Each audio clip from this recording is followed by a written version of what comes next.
Après le lancement de la première phase début 2017 du train express régional, le Sénégal a lancé la deuxième étape le 5 mars 2022. Ceci pour étendre l'offre à d'autres villes non encore couvertes par ce nouveau service. D'un montant de 204 milliards de francs CFA, les travaux visent à construire un tronçon long de 19 km pour réduire les embouteillages et faciliter le ralliement Dakar-Diamniadio.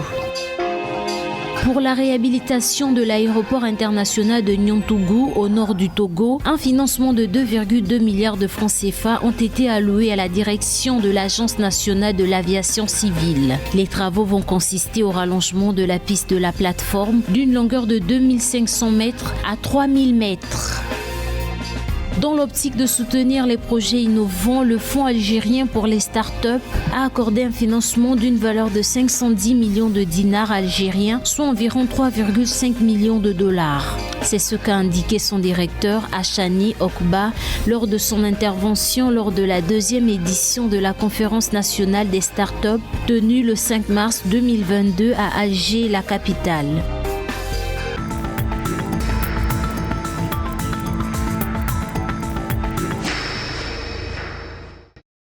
Au Sénégal, le président de la République Macky Sall a lancé le samedi 5 mars 2022 les travaux de la seconde phase du train express régional TER pour environ 204 milliards de francs CFA. Le nouveau tronçon de 19 km va relier la ville de Diamniadio à l'aéroport international Blaise Diagne AIBD. Prévu sur une durée de 21 mois, les travaux visent à élargir la desserte de ce nouveau mode de transport à certaines villes situées en périphérie de Dakar qui ne bénéficient pas vraiment de l'offre depuis l'inauguration de la première ligne. À partir du moment où vous améliorez la mobilité urbaine des personnes, vous leur permettez de travailler un petit peu plus, de travailler beaucoup plus même. À partir du moment où les gens travaillent plus, ils produisent plus et donc ils mettent sur le marché beaucoup plus de produits et de services d'une manière beaucoup plus efficace et l'activité commerciale autour de ces marchés-là vont générer des recettes fiscales.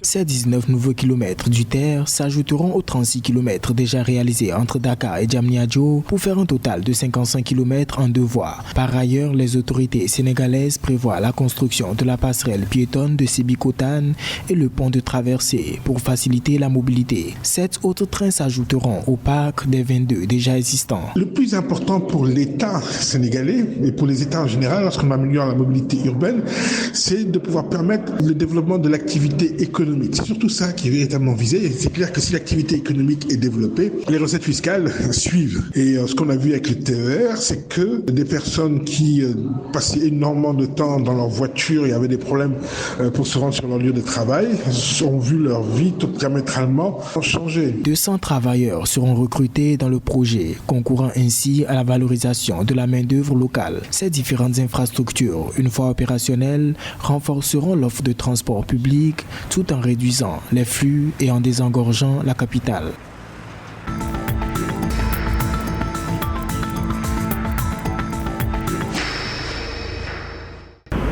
2,2 milliards de francs CFA, c'est le montant dédié aux travaux de réhabilitation de l'aéroport international de Niantougou au nord du Togo. C'est ce qu'a indiqué lundi 7 mars 2022 le directeur général de l'Agence nationale de l'aviation civile, le colonel Nyama Lata.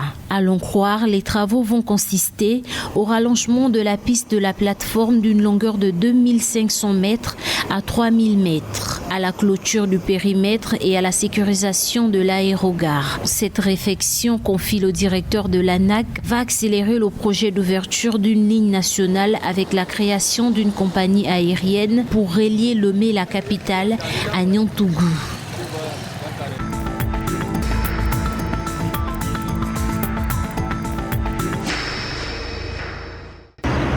510 millions de dinars ont été accordés par le Fonds algérien pour les startups, AFS, aux porteurs de projets innovants en Algérie. Une information relayée par le directeur de l'AFS, Hachani Okba, lors de la deuxième édition de la conférence nationale des startups.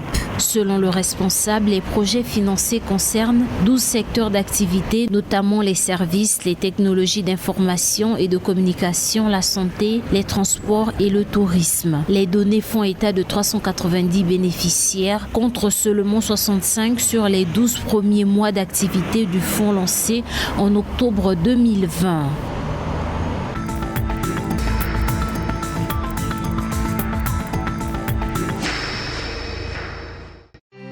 Afin d'étendre ses services au Kenya voisin, la plateforme ougandaise de télémédecine Rocket Health a annoncé avoir levé 5 millions de dollars auprès du groupe d'investisseurs mené par Creav Dev. Ce fonds a été levé le 7 mars 2022, informe la plateforme. Les promoteurs de Rocket Health prévoient de sortir le service du Grand Kampala et de toucher d'autres villes de l'Ouganda et les zones rurales où l'accès aux soins de santé de qualité demeure faible. Accessible à tous, Rocket Health propose diverses prestations de santé 24 heures sur 24, 7 jours sur 7.